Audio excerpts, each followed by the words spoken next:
Okay, so I've got a treat for the music theory nerds among you today because I want to talk about the chord that I think is one of the most powerful and flexible and useful and beautiful of them all. I'm talking about the subdominant chord. What we're going to do in this tutorial is go through what the subdominant is and look at why it's so powerful, and also find out some of the interesting technical stuff you can do with it to make your music better, whether you're an improviser, a songwriter, a composer, a producer, or whatever. Now, if you like this video, please don't forget to subscribe to my YouTube channel, and when you do that, remember to hit that all-important bell notification icon so you get updated every time I release a new video here on YouTube. I'd also appreciate it if you could support my crowdfunding page at patreon.com/BillHilton. Supporting me on Patreon comes with loads of great benefits, not least access to my piano packs, which I'm releasing monthly from September 2020 through to February 2021 and maybe beyond. And those piano packs are full of great content, pieces to learn, exercises to help your improvisation and keyboard skills, and much more. So if you want to find out about the piano packs and all the other great offers I have on Patreon, head over to patreon.com/BillHilton.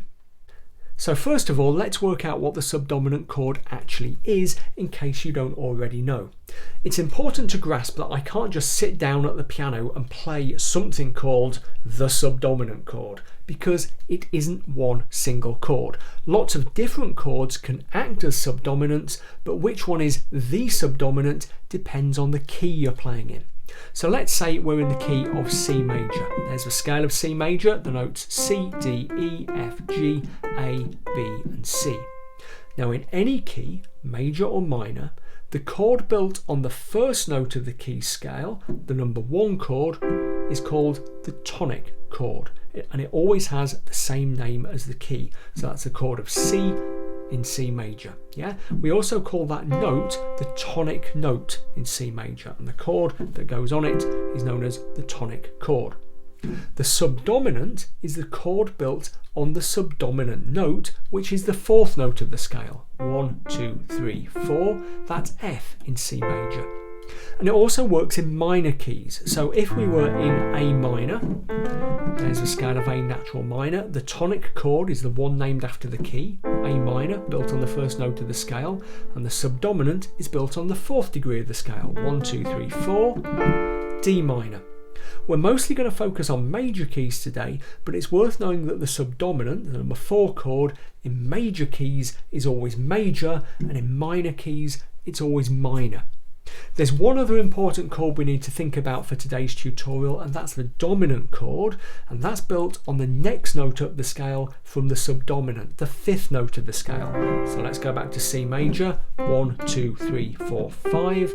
That's the chord of G, the dominant chord of C major. Now those chords can be dressed up with fancy extensions like G7 or F major 7 or C major 9 or whatever you like, but the basic underlying chord stays the same.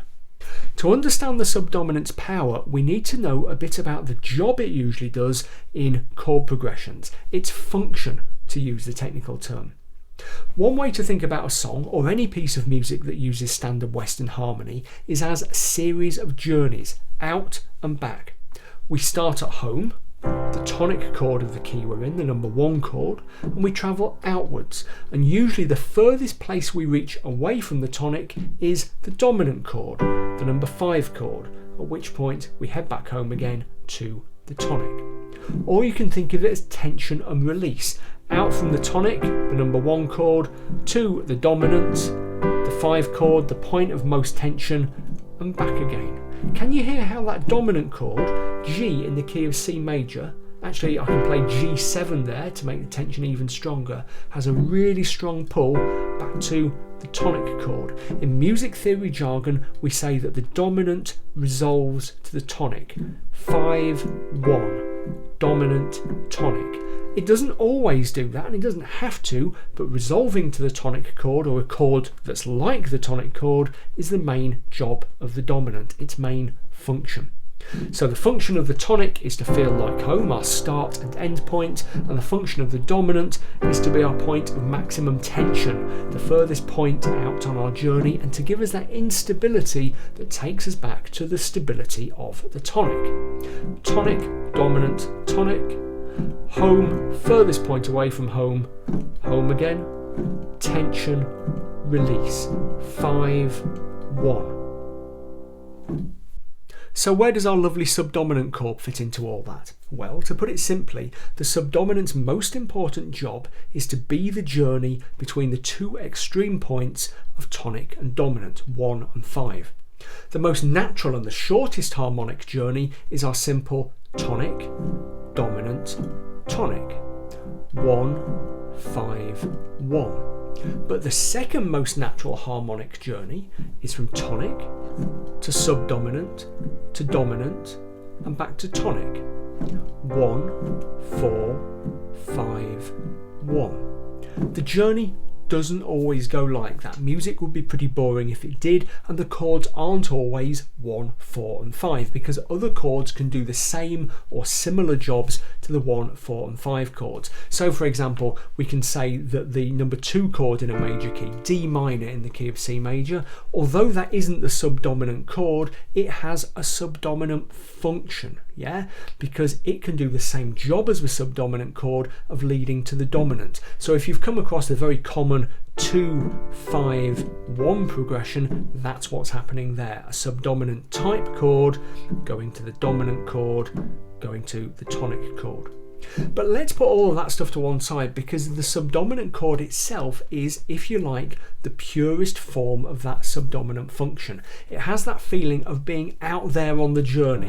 Okay, so we're in C major and our subdominant chord is kind of out there on the journey. We're away from home, we're away from the tonic, travelling out towards the dominant, but we're not quite in that complete state of tension that the dominant gives us. Yeah, it's kind of halfway between the total stability of the tonic and the total instability of the dominant, and that's what gives the subdominant its power and I guess its emotional capacity. Because of all the chords, I think it's one that has the most expressive range, kind of from grandeur through to warmth to pathos to whatever. It's what gives it its flexibility, especially in major keys, and that flexibility is something that we as musicians can exploit.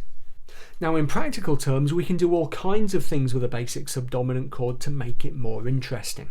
Let's stick in the key of C major for now, so we're dealing with the chord of F as our subdominant, and we can, for example, extend it. So simple F major can become F6, F major 7, F major 9, F major 11, or even F major 13, just by stacking extra thirds, if you're familiar with that terminology, on top of the basic chord.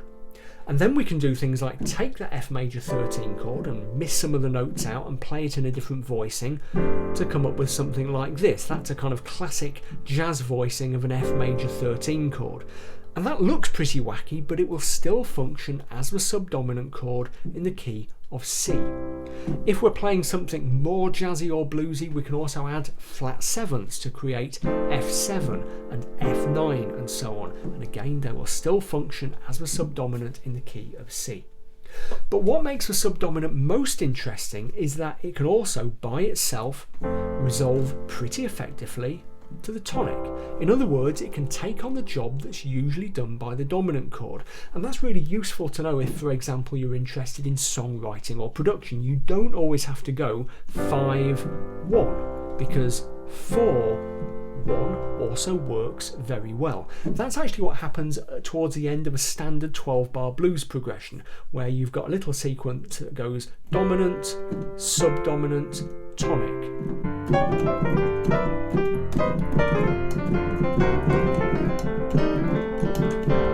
Okay, so I might have messed around with those chords a little bit. I might, you could use an F9 or an F13 or whatever, but it's still the subdominant chord at work. Something that's worth knowing is that when one chord resolves to another, we call that a cadence. So a 5-1 dominant to tonic resolution is called an authentic cadence. The 4/1 resolution, subdominant to tonic, is what we call a plagal cadence, or more informally a church cadence, or even an Amen cadence. And that's because it's long been associated with Christian music, in the West at least. If you've ever been a churchgoer in the Anglican tradition, for example, you might know that it used to be very common for hymns to be rounded off with Amen sung on the tonic note, with the subdominant chord moving to the tonic chord underneath. And right there you have the thing that makes the plagal cadence, the subdominant to tonic resolution, so interesting. The subdominant chord contains the tonic note. Okay, so the 5/1 resolution, dominant to tonic, is more sort of neat and tidy. There's more strength, if you like, in the resolution. Okay, but the plagal cadence, 4/1, can be much smoother because of that shared tonic note. Like I said, the plagal cadence has been really common in Christian music for years, and one of my all-time favourite uses of the plagal cadence is right at the end of Edvard Grieg's setting of the hymn Ave Maris Stella. And Grieg finishes that piece in the key of G major, yeah, and there are 3 chords to end it on, again on an Amen, a sung Amen, and he just does this.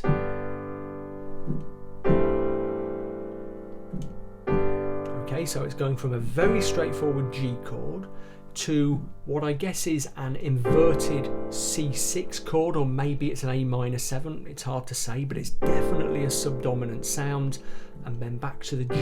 Yeah, it's absolutely lovely. I really recommend you listen to Grieg's Ave Maris Stella, because there's loads of really interesting harmony in there. Why is the plagal cadence so big in church music, you know, especially when it's not actually that common in a lot of classical music? I guess it's because of that kind of grandeur and warmth I was talking about, that feeling of being in the space between heaven and earth. You know, it's a really uplifting sound. Even if you're not remotely religious, even if your musical thing is, you know, like grindcore or post dubstep or something, this background in church music is massively, massively important. Because church music, Christian hymns, have been hugely influential on pop, on rock, on blues, on jazz. So many of the harmonies we hear in the pop music of the past 50 years could have been lifted straight out of a hymn book.